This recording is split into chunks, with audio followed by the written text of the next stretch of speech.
Hi everyone, আমি Moumita. Welcome to my channel. আজ আমি শেয়ার করব নিম ঝোল বা নিম শুক্তো। তো প্রথমে আমি একটা কড়াইতে 2 কাপ তেল নিয়ে নিচ্ছি। তেলটা একটু গরম হয়ে এলে দিয়ে দিচ্ছি 1/2 কাপ বড়ি। এটা মটর ডালের বড়ি।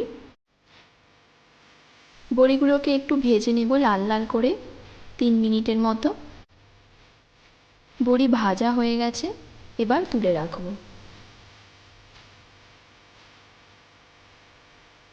এরপর ওই একই কড়াইতে দিয়ে দিচ্ছি 3 চামচ তেল।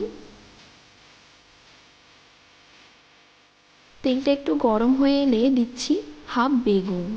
বেগুনগুলোকে আমি এরকমভাবে কেটেছি, 6 পিস হয়েছে বেগুনটা।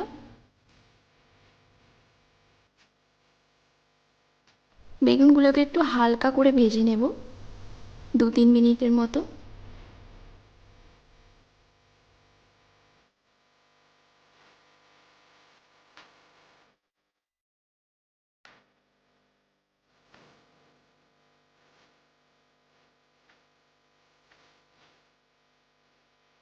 বেগুন ভাজা হয়ে এসেছে, এবার তুলে রেখে দেব।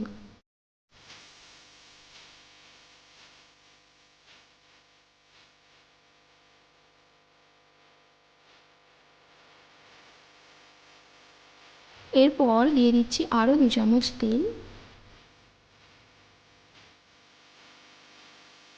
তেলটা একটু গরম হয়ে এলে দিচ্ছি একটা রাঙ আলু আর একটা এমনি আলু। আলুগুলোকে আমি এরমভাবে একটু বড় সাইজে কেটে নিয়েছি। আলুগুলোকে একটু লাল করে ভেজে নেব 5 থেকে 8 মিনিটের মতো। আলু ভাজা হয়ে গেছে, এরপর দিয়ে দিচ্ছি 1 চামচ জিরে আর আদা বাটা। এগুলোকেও একটু ভেজে নেব 2 মিনিট।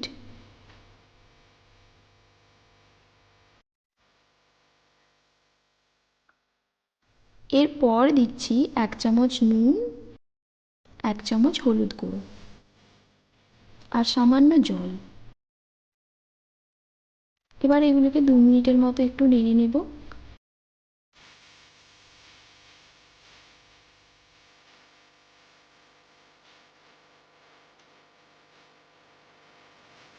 2 মিনিট পর এবার জল দিয়ে দিচ্ছি, 5 কাপ জল দিচ্ছি। জলটা আমি একটু বেশি করেই দিচ্ছি, কারণ রাঙ আলু সিদ্ধ হতে একটু টাইম লাগে।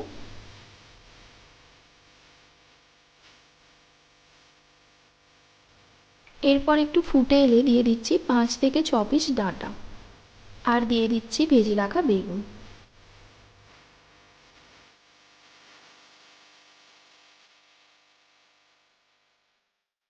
এবার ঢেকে দেবো এটাকে 15 মিনিটের মতো।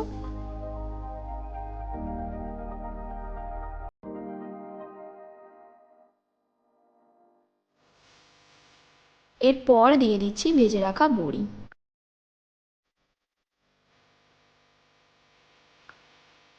এরপর এটাকে আমি অন্য একটা জায়গায় ঢেলে রাখবো। এবার একটা কড়াই দিয়ে দিচ্ছি এরকম ছোট চামচের 2 চামচ তেল।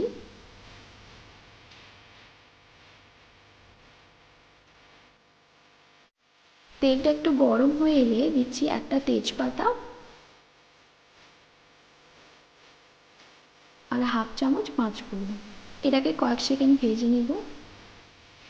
এরপর দিয়ে দিচ্ছি 10 থেকে 12টা নিম পাতা। এবার এই নিম পাতাটাকে 2 থেকে 3 মিনিট ভেজে নেব।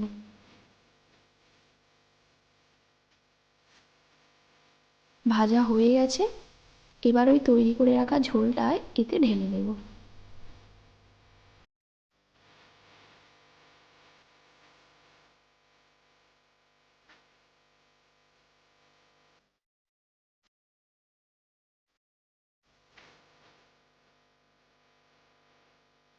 এরপর দিচ্ছি সর্ষে বাটা। সর্ষের সঙ্গে আমি পরিমাণ মতো নুন আর সামান্য তেল দিয়ে দিয়েছি।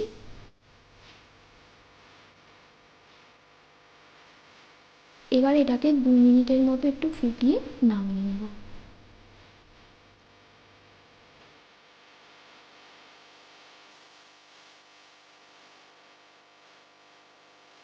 তো হয়ে গেল আমাদের নিম ঝোল বা নিম শুক্তো। তো রেসিপিটা ভালো লেগে থাকলে ভিডিওটিকে লাইক ও শেয়ার করে দিও, আর এরকম আরও নতুন রেসিপির জন্য চ্যানেলটিকে সাবস্ক্রাইব করে দিও।